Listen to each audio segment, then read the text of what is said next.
Барлықтарыңызға сәлем достар, сіздермен бірге мен Нұрлан. Бүгінгі видеода біз сіздермен Осипичтің Брак деген әнін гитарада үйренетін боламыз. Ең алдымен сіздер видео басталмас бұрын осы видеоға лайктарыңызды басып, менің арнама тіркеліп, және де тағы қандай музыка айтқанымды қалайсыздар, соны комментарийға жазып кетіңіздер. Ал кеттік. Ең алдымен біз бұл музыканың қалай айтылатынын көріп алайық.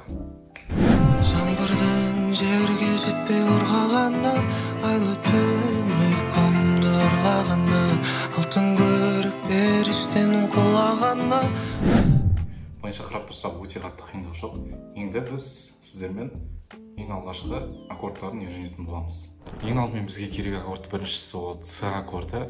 Ол бізде бірінші ладтың екінші струнасы, екінші ладтың төртінші струнасы және де үшінші ладтың бесінші струнасы болады. Сол кезде бізде осындай звук пайда болады.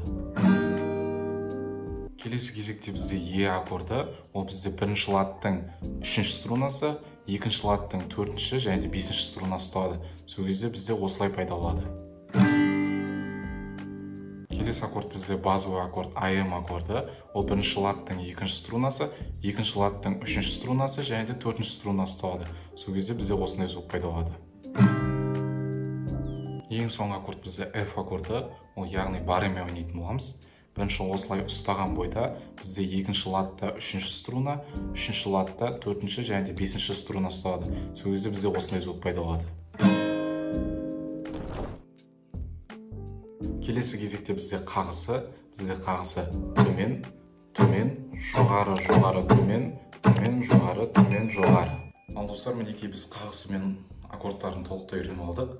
Енді келесі кезекте біз сіздермен музыканың айтылу реттілігін үйренетін боламыз. Мінекей достар, ең алдымен біз музыканы бастамас бұрын, ең алғашқы біз оның фундаментін құрып алатын боламыз. Яғни музыканың қалай айтылу реттілігін үйренетін боламыз. Ең алдымен біз С аккордын ұстаған бойда жаңағы үйренген қағысымыздың ең алғашқы төмен кететін жерін бірінші ойнап алатын боламыз. Яғни С аккордында ойнап аламыз. Ол бізде төмен, міне. Ал келесі бізде Е аккорды реттілігімен Е аккордын ұстаған бойда жаңағы үйренген қағысымыздың қалғанын жалғастырып кететін боламыз. Көргеніңізде осылай. Және де келесі аккорд бізде АМ аккорд. АМ аккордында да дәл жаңағыдай төмен, одан F аккордын ұстаған бойда жаңағыдай жалғастырып кете беретін боламыз. Бүткіл қайырмасында бізде дәл осылай ойнап шығатын болады.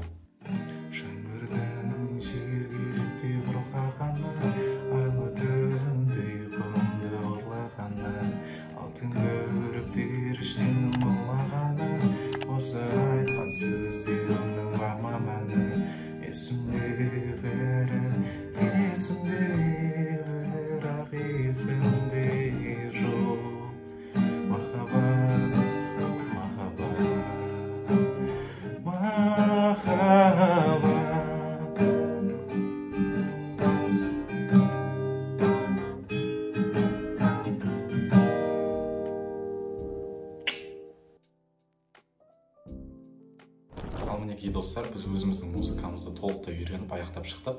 Осы видеоны аса лайктарыңызды басып, менің арнама тіркеліп, тағы қандай музыка айтқанымызды қалайсыздар, соны комментарийға жазып кетіңіздер. Және де описанияда менің Instagram мен TikTok парақшам тұр, соған да тіркеліп, өздеріңіздің сұрақтарыңызды жазып кетсеңіздер болады. Ал қош, сау болыңыздар.